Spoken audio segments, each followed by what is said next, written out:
Hello, ladies and gentlemen, and welcome to the Friday Ramblings. I am your host with the most, and it's time for some more video game fun. But it's not just video game fun, we're going to have a little bit of pro wrestling fun. That's right, I'm merging my fans here. We're just linking it all together. Look at that chain. We're chaining everybody together because we are a happy Roulette Productions family. We are a community. And we are going to team up in a tag team. So we're talking one of the most iconic wrestling video games of all time. WWF No Mercy for the Nintendo 64. That's right. We're not discussing a whole franchise. We're discussing just one game because this is the game that even 20 years later still has people wanting more.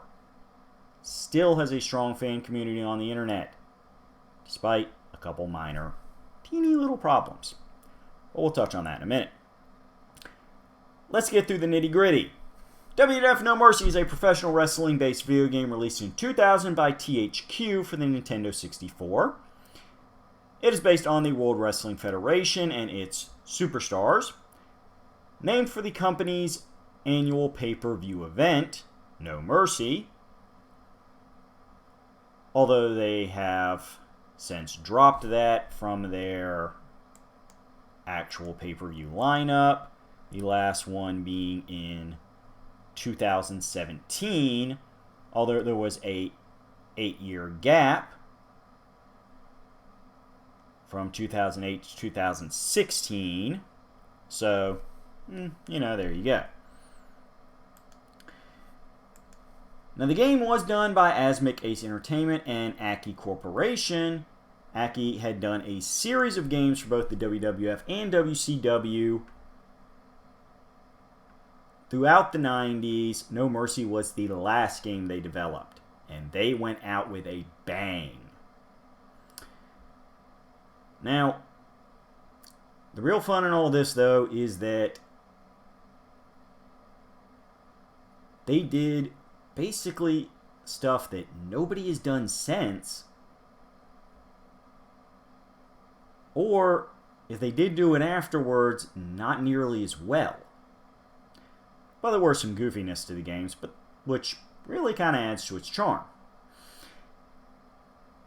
Now, for reference, real quick, we're going to spurg a little bit about the Aki Corporation.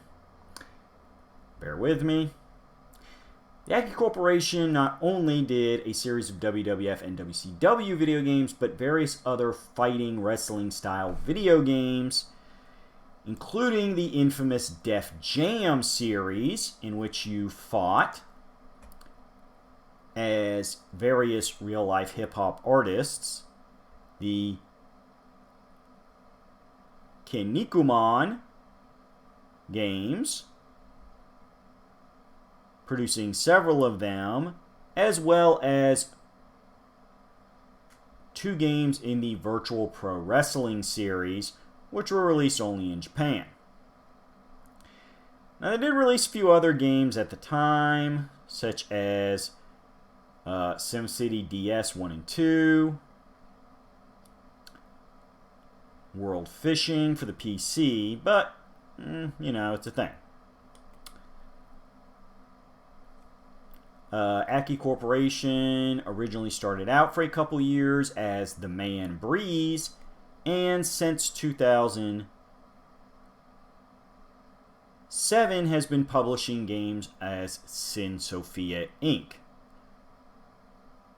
which have shifted their attention more towards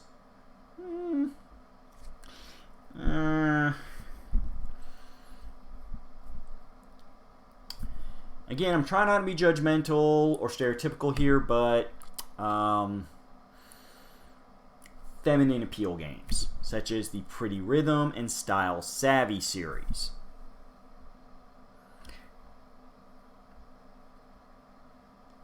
I know there's nothing wrong with males that want to play these games. I've played a demo of one of the Style Savvy games. very good mechanics, very good basis, but it is definitely a different focus from the wrestling games. So, with that laid out, let's get into WWF No Mercy. Now, this game was produced in 2000, which means it does take place during the infamous Attitude Era. As such, there is male and female talent available in the game, and it features a pretty impressive for its time roster, as well as a creative wrestler suite that allowed you to make very accurate likenesses and movesets for various wrestlers who were not under WWF contract at the time, but were appearing in WCW or had recently been released from either company, as well as a few Japanese wrestlers if you really get deep into it. One of the things I do like about No Mercy that has not shown up in more recent games is that besides your in-ring attire that you can use for your created wrestler, you can also have entrance attire. So if you do choose to watch the entrances to more accurately simulate the TV shows and pay-per-views, they can have extra accessories, which a lot of wrestlers do. You know, Ric Flair's iconic robes, you know, The Undertaker's trench coat and hat, stuff like that.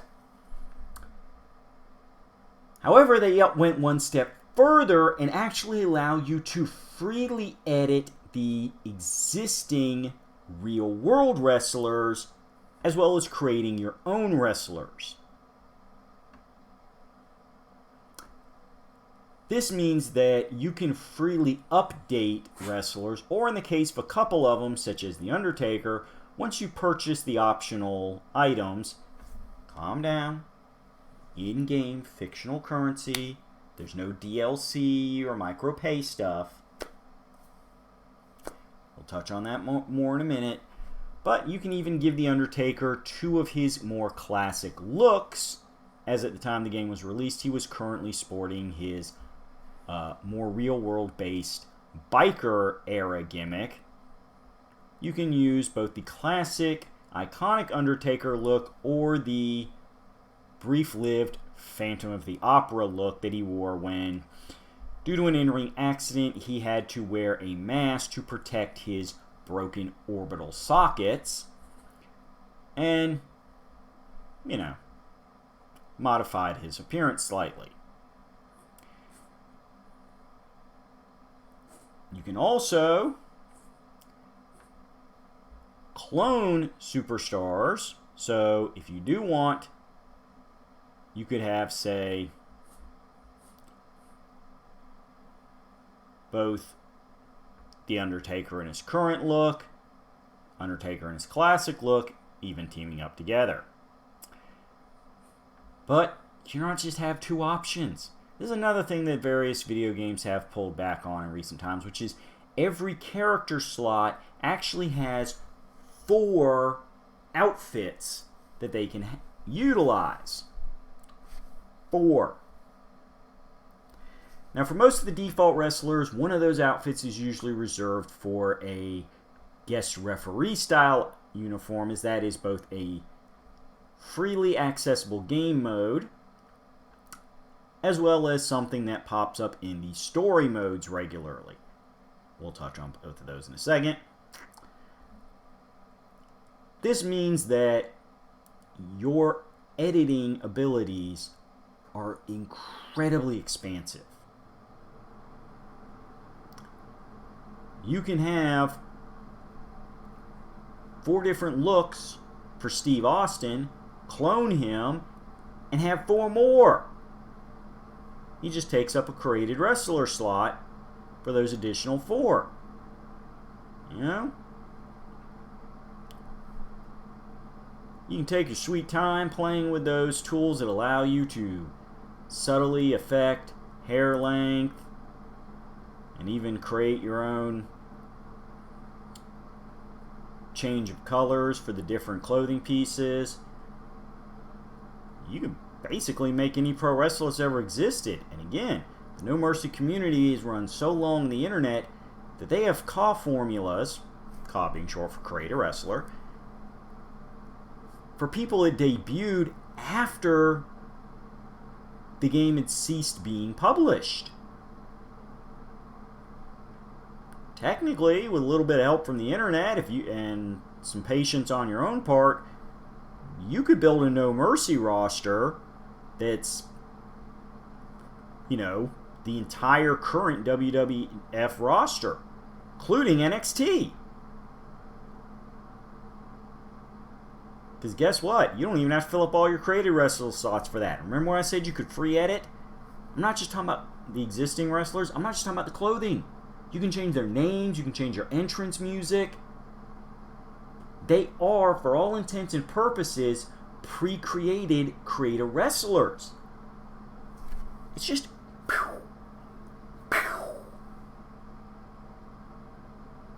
You know? It's just... So before we get too deep into the other gameplay elements, I'm going to slide it slightly, and we're going to talk about the gameplay mechanics. Now, due to the nature of the N64 controller, in which you had a D-pad, a joystick, 4 C buttons, an A and B button, a Z button, and an L and R button, you have a pretty good variety of ways to input a large variety of commands, but most importantly is the actual hitting. Now, you have your punch button, which technically would also suffice as a kick button depending on how you arrange your move list, classically called strike button in the instruction manuals. So, oh yeah, I tap B and I smack the guy, right? Well, yes. Or you could hold down B and do a strong strike. Still pretty standard. Well, how about this? Depending on which part of the D-pad you hold down, you can have a completely different strike. So you can string together a chain of, you know, almost a dozen different striking attacks all at once without repeating anything. Best part is, that's just the tip of the iceberg. The grapples go even deeper. You have that same system where you tap A to grapple, to do a weak grapple. You can tap A again to do an attack. You can hold up plus A, down plus A, left plus A, right plus A. So there's 5, but wait! After you do that initial A for weak grapple, you can also do B, up plus B, down plus B, left plus B, right plus B, for 5 more.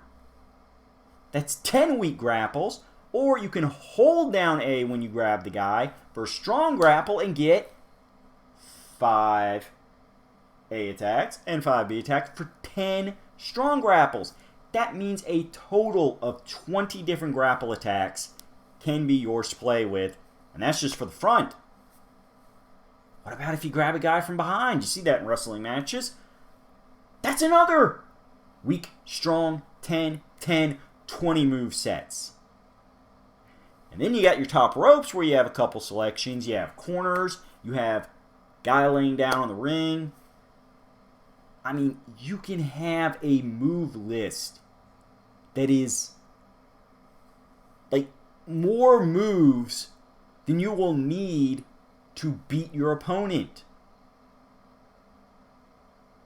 You can play the game, never use the same attack twice between your strikes and your grapples, totally wear out your opponent, get the 3 count pinfall, and still not use half your potential available moves.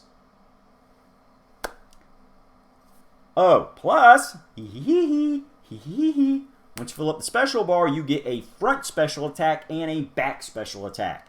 Now, in modern video games, they did modify this slightly by doing a signature build-up attack, and an official finisher for both front and back. So I will give the more modern games, they did get a little bit deeper there, but they don't tend to have quite as many of the standard grapple and strikes either, so it's kind of a 50-50. Again, if you have patience, you can go super deep in constructing a move list. You also have entrances where you can select from not just any existing WWF entrance theme of the time, but a variety, about several other original themes created for the game for your created wrestlers,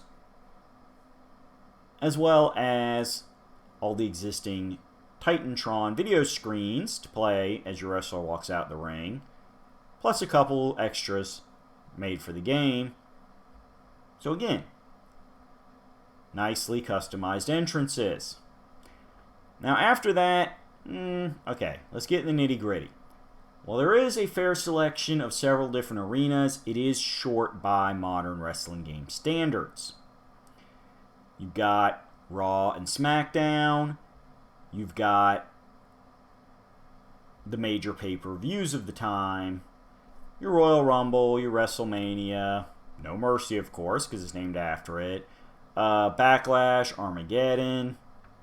You don't have the full calendar of 12, but you know, you have a respectable amount, and let's be honest.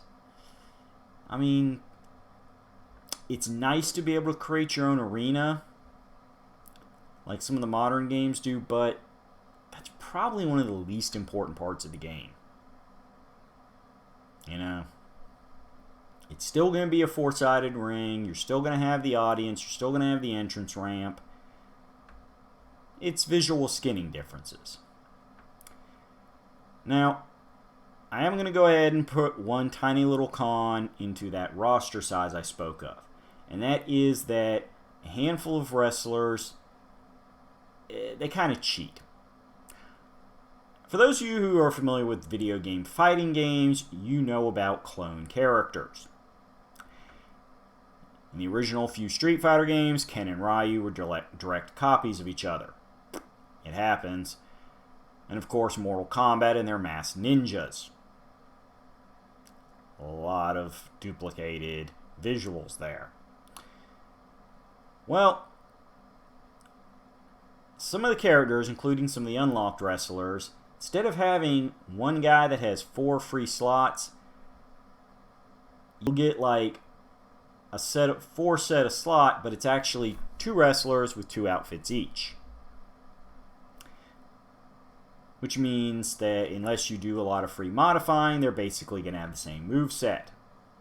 So, you know, that is a slight con, but honestly, considering it's like Ivory and Jacqueline share a slot, and while I adore both women as professional wrestlers who have a lot of talent, I was there at the time. I don't know a lot of people that are complaining about not having 4 different outfits for Ivory. And again, the beauty is, with the way the game's set up, if you really do want them to have their own separate slots and a full set of 4 outfits and different moves, you can use that clone superstar thing and you can spread the love around, put a little bit extra work in there.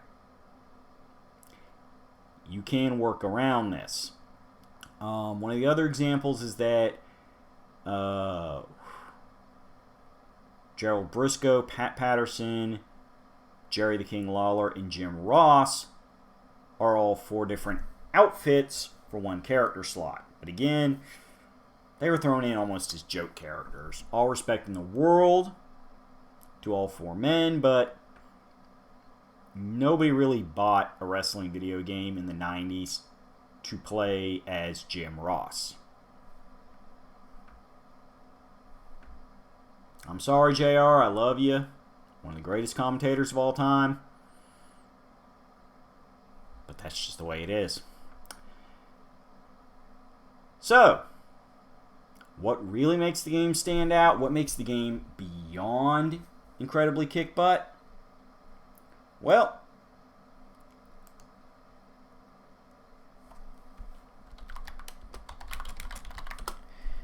Good news is, let's remember a couple of my notes here, make sure I don't skip over anything.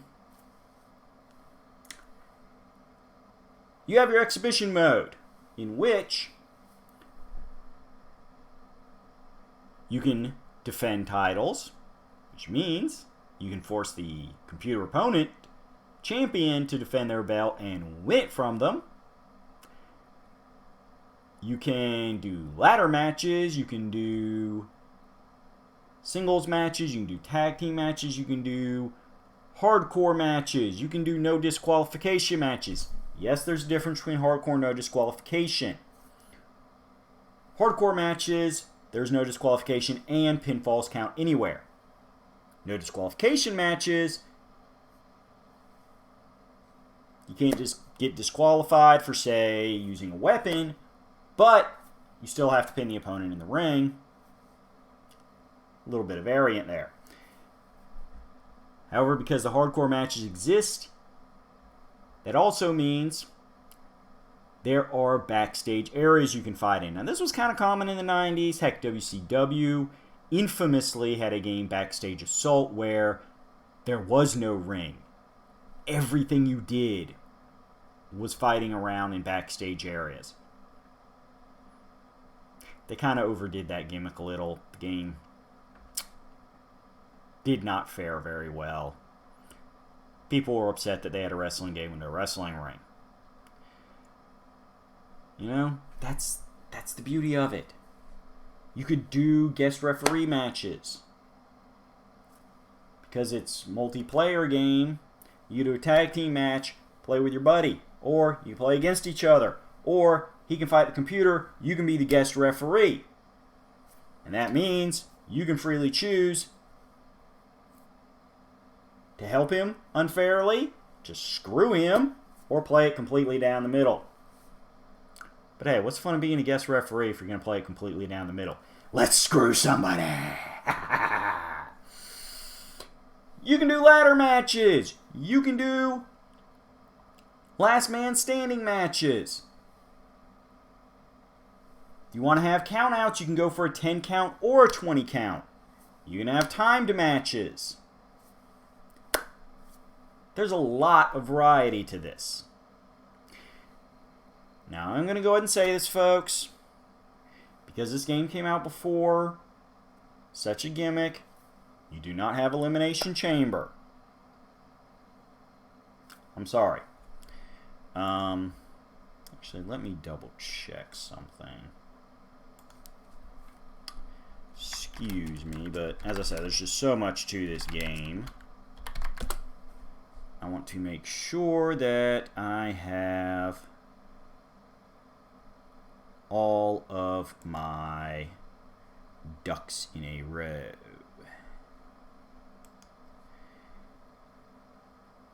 You can also do, let's see, triple threat, fatal four-way elimination matches, handicap, steel cage, first blood, the Royal Rumble, either single or team. You can do King of the Ring tournaments, which will single, tag, steel cage, single ladder, tag team ladder. The Iron Man matches. So, there you go. Basically every gimmick WWE had created at that time. Except the Inferno match. Well, actually, wait, did they? Yeah, they had done a couple Inferno matches with Kane. They did not put those in the game. Which is okay, because frankly, it's kind of an oddball thing. Now I'm going to throw one at you that can be either a pro or a con, depending on your approach of things. And that is that, unlike many later games, I'm not going to say this was the last game ever to do it, but it was phased out not long after No Mercy. And that is, there are both male and female competitors. However, there is no programming to care about the gender of the wrestlers. Now, what's that mean? How can that be both a pro and a con? Well, simply put, it means a wrestler is a wrestler is a wrestler is a wrestler. And that means women can fight the men, and vice versa. I mean, men fighting the women would basically be the same thing, but But yes, folks, you can have a singles match between a man and a woman. You can have a tag team match with a man and a woman on each team, or 2 women fighting 2 men. Whatever you want. Now, again, depending on your personal views, morals, ethics, concepts of gender equality, you may like this feature, you may not. Good news is, it's not really forced upon you that much. There are a couple mixed tag matches in the story mode, but otherwise, you know, it's a thing. Once you get through those couple matches, you can very quickly overlook those. So, let's discuss the last little bit here, because we've already run like 26 minutes, and as I've said many times before, I don't like to take everybody's time, so let's get to the 2 best parts. The unique gameplay mode to WWF No Mercy, and the hardest thing I have ever seen in a video game. Survival mode. This is a 100-person elimination match. Now, you count as one of those, but it is you, because you will always start off as one of the first competitors, versus 99 opponents. 1 shot, 1 health bar, no health regens. And since eliminations can be done by submission, pinfall, or tossing over the top rope, similar to the Battle Royale / Royal Rumble rules, it can be pretty easy to make a mistake and quickly get eliminated. There's no save points. Once you get eliminated, you have to go back to the very beginning. This mode defines no mercy. I have never beaten this mode without the use of cheat codes. It's insane. It is a marathon grind. I recently played it, got about 20 in, and that took me almost an hour. Because everybody comes in with full hit points. You have to chip away. And of course, it's not just a one-on-one thing. At all times, until you get down to like the final 3, obviously, you have 4 people in the ring. As soon as you eliminate somebody, somebody else comes back out. Which means, and this can help or hurt you depending on if you're using it or being abused by it, you can be in the middle of just decimating one opponent. You've got them near death. You're ready to go. And somebody just comes up behind you and just starts wailing on you. Completely throws off your rhythm. Starts hurting your hit points. You got to recover. You got to get them off your back. And you got to check on the other 2 opponents to make sure they're not sneaking up on you now again. It is intense. Now, the good news about it is, and this is the big point of why you should try to attempt survival at least a few times, the hidden characters will show up in the game, and if you specifically beat them by one of those 3 elimination styles, you will unlock them, as opposed to buying them in the mall with the fictional game currency, which is also used to purchase a variety of extra costume items and moves in a couple of the arenas, as well as a few extra weapons. Or going through the story mode, which they can easily be skipped over, which we'll touch on in a second. But more importantly, survival mode is a very good way to rack up money as you get a reward for each elimination. So and the rewards stack. So if you do nothing but pinfall people and you last like 40, 50 deep, you'll get a pretty big amount of prize money. Now, granted, as I said, you're going to be playing it for a couple hours to get that far, unless you're just like super strategy awesome at this game and find some like incredible efficiency thing. I have heard some strategies for doing like the over-the-top rope eliminations. Generally, I go for pinfalls because, you know, you can assign a move to a wrestler that's a strong, hard-hitting move that includes an automatic pinfall attempt. So it's a good way to just kind of like sneak up on somebody when they have low health and momentum and just kind of bam, sneak pin them. So, but to each their own. So that's the benefits of survival. It's a great way to unlock things in the game, both through purchasing and getting those hidden characters. So where do we leave? What's our big finale? That's the story mode. I'm sorry, look, I appreciate the calendar modes. They're essentially infinite. They simulate as close as any video game ever will to being an actual wrestler on the roster. They got built-in GM modes where you can assign your own matches and feuds to the shows. You can make your own shows. They're great modes, but for completionists, the story mode in No Mercy is superb. It's just perfection. I have never seen a story mode that I preferred more since, and it is one of the things that has kept the No Mercy fan community still going. Real quick, story mode is you pick a title division to compete in. That is the world title, the intercontinental title, the light heavyweight title, these days usually called cruiserweight, the women's title, the tag team title, and the hardcore title. So 6 belts. Number of matches to win any given belt can vary between like 5 and like a dozen. You know, depending on which title division you're going for. Sounds simple, right? Well, here's the hubbub, bub.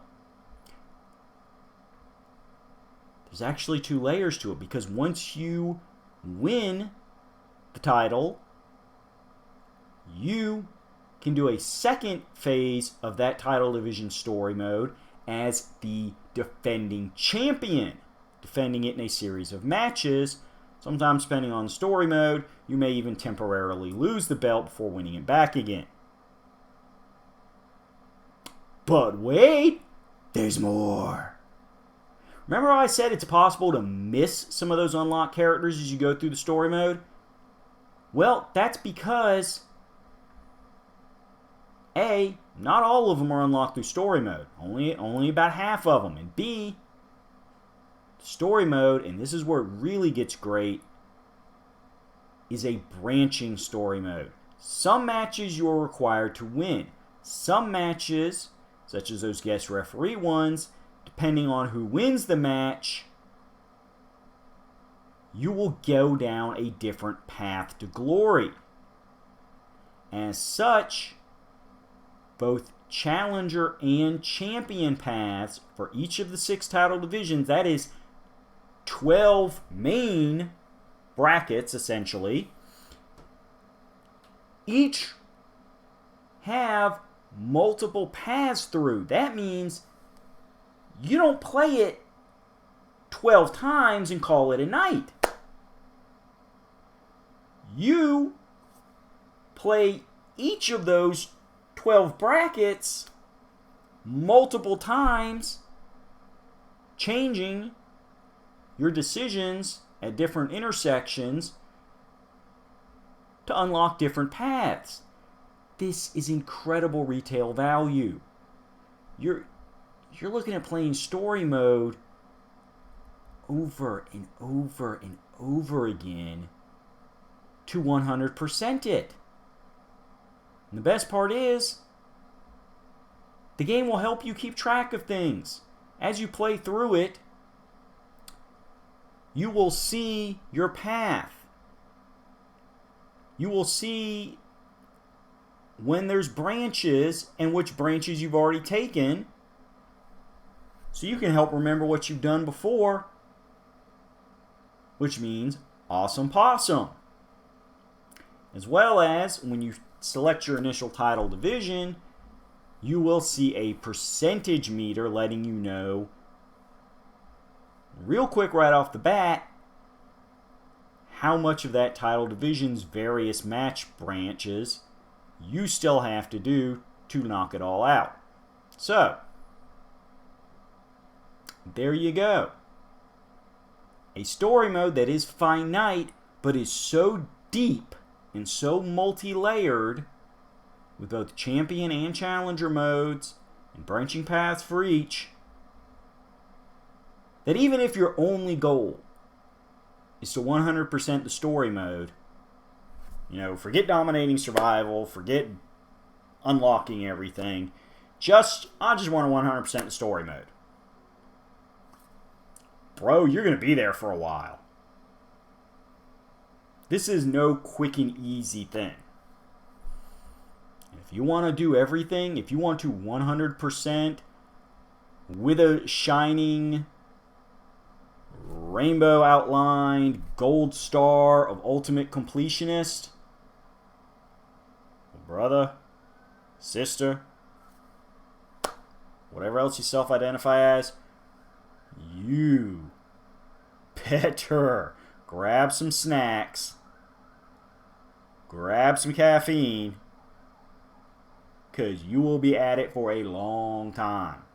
As I said, just beating survival mode.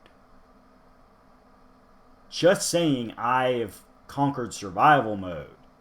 The amount of strategy and practicing involved, and how long a given round can take, as I said, I got maybe a quarter way through it. It took me almost an hour. Now again, that wasn't the most efficient time ever, I'll freely admit. I have replayed the game recently, which helped inspire my decision to talk about this, but it had been many years, so I have not gotten my skills up to where they once were when I played this game obsessively, back when the N64 was a current console. But still, woo, this is some joy. However,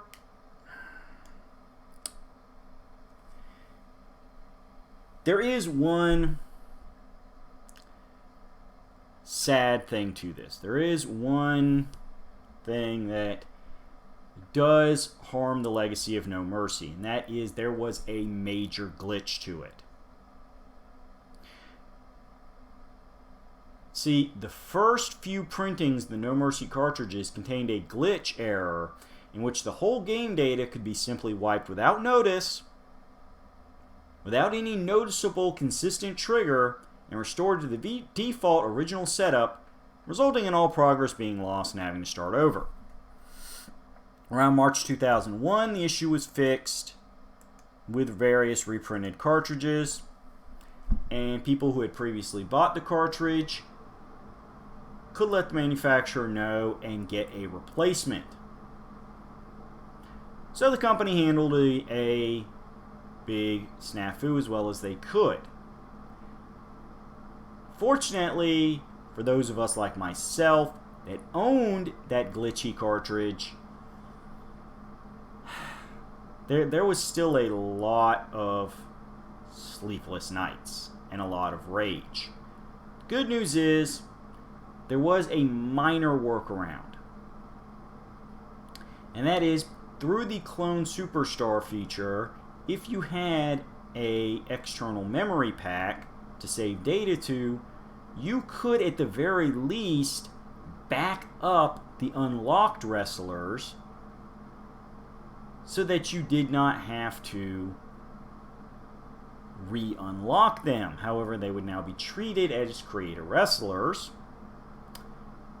and ultimately it was a band-aid fix. I freely admit I did not ever send off the cartridge for a replacement, because by the time that came around, I pretty much just accepted it, and frankly I enjoy playing the game so much. Once I had a way to continually re-access my unlocked wrestlers, I didn't much care. I was perfectly fine replaying the story modes.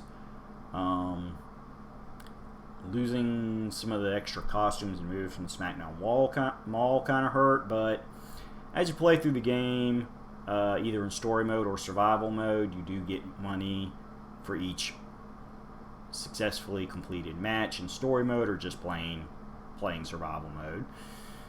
As we said before, the number of people you eliminate and how you eliminate them determines how much money you made off survival mode, but it's all good. I came to accept the glitch in time, but it is a shadow on the legacy of the game. Unfortunately, because it is a licensed game, and because WWF, or WWE as they're now known, no longer has a contract with THQ or Aki, these games are not likely, both No Mercy and the various other WWF and WCW games done by this company, going to show up on your virtual shop store classic game download lists. The only way to play these games is through Internet ROM, which is mostly illegal, though there's a few legal loopholes depending on the country you're in, or purchasing a used N64 and used copy of the cartridge. But if you have access to either one of those things and are comfortable doing that, once you master the game's mechanics, as I said, I think you will consider it one of the greatest wrestling games ever released. Definitely the greatest WWF game ever made. It is an N64 game. They did attempt to produce real people's likenesses, so the graphics are very polygonal. They are a bit goofy looking. It's just the nature of the time. It was the nature of the hardware. It's the best we could get. It is weird to look at now. I admit, going back and replaying it recently, I did kind of have to chuckle a little bit at, oh my god, I thought this was actually really good looking visuals at one point. Oh my god. But, you know, that's a con that can be worked around and adjusted to. The game has many, many, many pros. And yes, I'm going to throw one more thing at you before we sign off for good. Remember when I said the game doesn't really care about genders and women can fight men and men can fight women? Yes, I know the inherent redundancy of that, but I'm on a roll. Here's something to really mess with your mind. That means you can play as a female wrestler in any of the classic men's divisions. You can have, for instance, Lita be the WWF World Champion, or you could have Triple H winning the Women's Championship. Which is triply hilarious because one of the branching paths in the story mode includes because this was inspired by a one-off thing at a recent pay-per-view, as of the time the game is being created, Bikini Showdown, which means you will see your male character parading around in a little bikini. With those oddball polygonal graphics, it is a bit goofy and funny. So with that in mind, if you're into such things, like somewhat oddball graphics, not being afraid of, having absolute freedom in customizing both your personal created superstars and the existing superstars, having total gender equality to the level of anybody can fight anybody and anybody can compete for whatever titles they want to compete in. As I said, figure out a way to play the game. Buy the physical game off eBay. If you don't mind a little bit of legal questionability, track down the ROM in an emulator. You know, however you like to jam it. Go for it. Because frankly, this will point a lot of things out. If you do like to look up reviews of new wrestling games and you see those occasional references to, why couldn't it be more like No Mercy? This is exactly what they're talking about. THQ and Aki made an excellent wrestling video game. And then they lost the WWF license. And nobody's done it better since. I want my branching path story modes. I want to pick my title divisions so all the titles have equal respect. I want to be able to laugh at the idea of having Stephanie McMahon, Helmsley, beating up her father, Vince McMahon, at my will in any kind of game I want. Just pew, pew. Give me that customizing power. Give me some solid gameplay mechanics that allow for a deep move list. Let me have my fun. You don't have to remaster No Mercy, but at the very least, if you're not going to copy the game engine, take the best elements of it, but leave that memory erasing glitch behind. As far as the future, in 7 days we're going to have another Rambling. Before then, we're going to have a variety of other shows. If you subscribe to Roulette Productions, you'll stay in the know. So do that if you haven't already. And if you have, thank you very much. Like, comment. Tell me to piss off, mate. I'll take that too, as long as it's truth. Until then, be good, be happy, enjoy your entertainment. Bye-bye.